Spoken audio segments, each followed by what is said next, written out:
Hey there everybody, it's Mark Crilly. I'm back with another how to draw video. This is one in an ongoing series of videos on how to draw clothing. Today we're going to be looking at how to draw hoodies. I've got 3 different characters here. I've drawn everything except the hoodies. So let's not waste any time. Let's just go ahead and get on with it. This will be the first lesson on how to draw a hood that is up over someone's head. Alright, so you can see that I've sort of made a light indication of the head. Indication, people, I'm bringing it back. People, nobody liked to suggest. They're like, bring back the indication. So there it goes by popular demand. Let's go ahead. I've got a little indication here of the guy's head, and I'm going to start sketching in the hood itself. Now, of course, there's lots of different kinds of hoods, and so some people might say, well, that wasn't the kind that I wanted to learn, but that's tough luck. I guess I can't do them all. Can I? So let's go ahead and keep going here. I'm making a line that curves up, and notice how the neck, it doesn't follow exactly along the neck. There's a little bit of gap there as it comes up and follows along the back of the head. And what I noticed, and I sort of looked at a photograph. Ooh, nice squeaky chair there. Looked at a photograph to get some sense of what a real hood looks like on someone's head, and I was surprised to find that there was quite a sort of a big gap at the top of sort of excess cloth that was forming at the top here. And so that's something you can put in there if you want. I think it actually kind of makes a cool shape, makes a cool contour. So this line is coming straight down. It comes pretty near to the to that initial indication of the head, and as it comes across here, we reach a point where we have the opening. Now, what I wanted to do was show at least one version in which the hood is very nearly covering up the whole head. Or just open a little bit around the face. So in my case, I had already drawn the face, and I'm beginning to draw the opening at the front of the hood. It is kind of a triangular shape, with the one flat edge of the triangle being up here, and then we got 2 edges coming down here towards the base of the chin. So you know what it actually looks a little bit like to me is that Superman, the Superman S on the front of his chest, that kind of shape. What is that shape? I don't know, the Superman S shape. But it's got a little bit of that quality to it, at least in this version. And that is going to be the open space here. Now, I found that it's helpful if you want to add a second line here that's kind of like a seam. I do this a lot, actually, when I'm drawing clothing or all kinds of things, where you want to sort of reveal the structure of something. You get a secondary line in there, and it sort of helps define the surface a little more than if you just left it blank. As for the folds, with clothing, it's always all about the folds and the wrinkles and where do they go. I'm finding in this pose that there's going to be a couple of lines coming down here towards that base of the chin. So I'm going ahead and doing that, maybe a second one down here. Maybe a line across near the collarbone kind of area that might define that a little bit. Hey, define. Define, that's a new one. They're like, no, go back to indicate, man. So this line is going to come down here to follow the back of the head and sort of define that just a little more. I don't know. I'm getting into define. Maybe define is a keeper. Let me know. So these basic lines here are pretty much finishing it up. I want to, on each one of these, we're going to have the sort of strings that come down, the cords, the pull strings. I guess they're pull strings. And of course there's always 2 of them, and in real life they sort of like sometimes become different lengths, but in your drawings you can make them nice and perfectly balanced. And that pretty much does it. I'm going to go ahead and time-lapse a little here to finish this one off.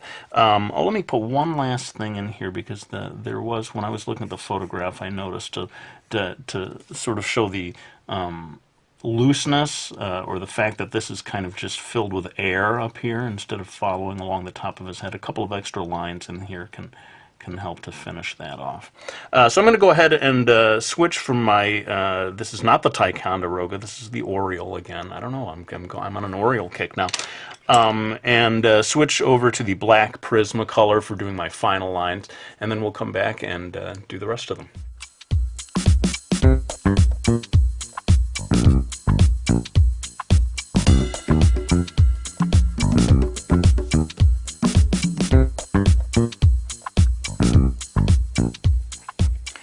right, so there's the first hood, and this, you can see I've given this guy kind of an intense gaze. It is useful for doing the sort of, I don't know if it's necessarily a bad guy, but kind of cool looking guy when you have the hood up over the head. In fact, sometimes the hood will come all the way down and obscure the eyes. Maybe I can do that in a future video. But let's go ahead and move on to the next one and see what we can learn from that.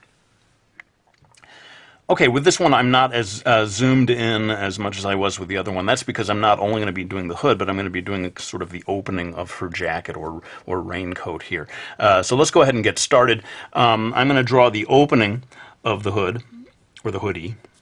Someone needs to educate me about this. Is there a difference between a hood and a hoodie? It's like the hoodie is for the girls and hood is for the guys? I don't know.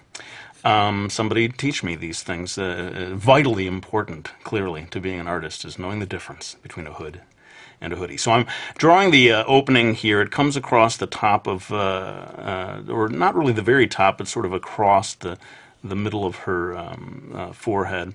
And it follows along here. And what I'm doing is creating a sort of a long, slightly diagonal line. This hood is open. I mean, she doesn't have it zipped up or closed around her face the way the guy did before. And so it comes down here, and this sort of just trails off into one side of this raincoat. I sort of see this as a raincoat, which she's wearing here. Now, one interesting thing that happens down here at the bottom is as the opening comes down, it sort of opens out a little, and you begin to see the inside of the hood. Right here, and if you want to add a little detail here, you can get the zipper, and that helps sort of show that it's folding over, and you're seeing the sort of inside come out. And I'm just making these lines fairly loose down here because it is, like I said, an unzipped jacket that's open for our view. Now, over here, a kind of interesting thing happens. The looseness of the cloth creates a small section. It's kind of roughly, I don't know, triangular sort of a section that's in there, which just is sort of loose folded cloth. And then over here, and notice the relationship between, I had the indication of the head. There's this kind of a loose gap between those two. And again, just a little bit of sort of pocket or pointed area up here. Again, I noticed that coming up again and again in a lot of different types of hoods.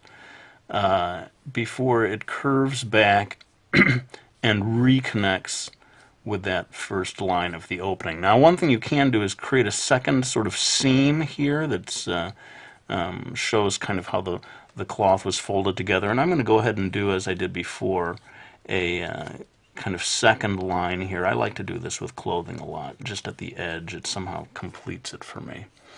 And that's pretty much it. I'm going to go ahead and time-lapse through. Oh, wait a minute, that's not it. I got to do the pull strings. So I'm not so sure about what the real length of these would be, but of course I don't want to have it go beyond the video frame. So I am actually going to have it stop right here, whether it would really be that long or that short in real life or not. Please don't attack me if this doesn't actually match up with real clothing dynamics from real life. Let's go ahead and kick it into time lapse. I'm going to go ahead and add some shading, maybe come back. But one thing I'm going to be doing that I think you'll enjoy seeing is adding a pattern, a sort of a plaid pattern to this, and that really does help for indicating the surface and making it just look a little more three-dimensional that way. But again, to save time, I'm going to go ahead and do all of this in time lapse.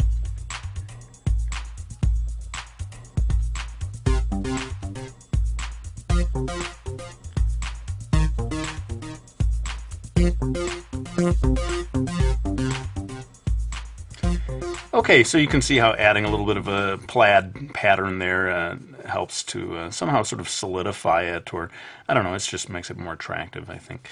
So we've pretty much got everything done on this one. Let's move on to the last one, which really should be the easiest of them all because it is a hood that has been pulled all the way down around the neck. So let's jump to it. All right, so I'm going to begin by making the sort of lower edge of the hood as it lays flat on her shoulders. Pretty much a horizontal line here, but you got to be careful to have the midpoint of these two lines come a little over to the right here because she's facing away from us. And let's go ahead and do a sort of an outline here, starting over here. I'm going to give it just a little bit of an indentation. It comes up and then curves around until it reaches to the back of her neck, which I'm going to go ahead and indicate right here. I can't say it casually anymore. It's always like indicate. You're not doing it naturally anymore, man. In the old days, it came from the heart. What happened? Anyway, so I'm going to go ahead and do a couple of lines here on either side of the neck, and this is kind of the the inside of the hood sort of folds in on itself, so you end up with a few lines that are coming around, creating sort of overlapping sections as it sort of flops down onto her shoulders. It can be quite complicated, these lines sort of intersecting with each other, but generally all following along in sort of like a rope coiling in on itself. Each line comes right outside of the last line and so forth until you've created a shape more or less like this. Of course, it's going to be different every time you see one of these. It's going to sort of fall in a different way and create different lines. But if you've got this basic shape, I think you'll be getting the effect that you want. I'm going to go ahead and put a couple of these little, what did I say they were called? Strings? Oh, I've totally forgotten. Those strings you pull on for the hoodies. What is it with me? I never know the words for anything, but I can draw them most of the time. Anyway, let's go ahead and kick this into time lapse, as I often do, to add shading and just kind of finish it off.